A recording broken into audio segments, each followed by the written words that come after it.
Okay, mga ka-GTV, nandito ako ngayon papuntang paakyat ng EDSA Magallanes.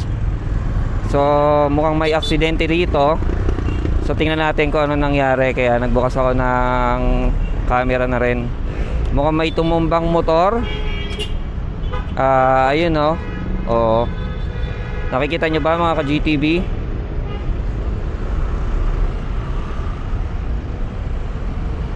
Ayan o, mukhang siklista eh. Ay hindi, motor, tumumba. Parehas ko pa ng box mga ka-GTV.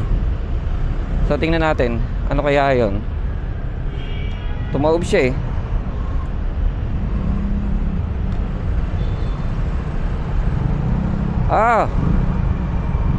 Mukhang dalawang motor, nagkabanggaan ba? Karambola. May babae. Ako po, puro mga motor ang sangkot.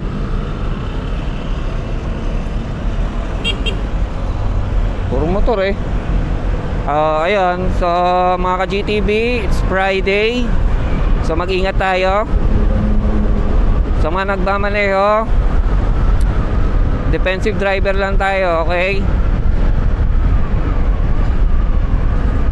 Huwag masyadong magpatakbo ng matulin, tsaka sa mga blind spot.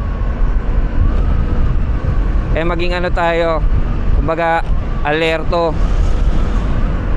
Huwag puro gas lang ng gas.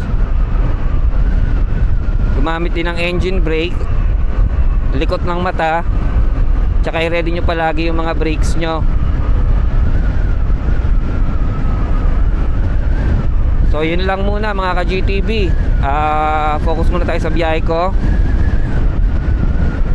Sana maluwag yung kalsada para makauwi agad tayo. So kung nagustuhan nyo yung content, yung video about sa nakita nating road accident, pa-like na lang, tsaka pa-subscribe na rin sa ating channel. Okay? Peace out and happy Friday mga ka-GTV.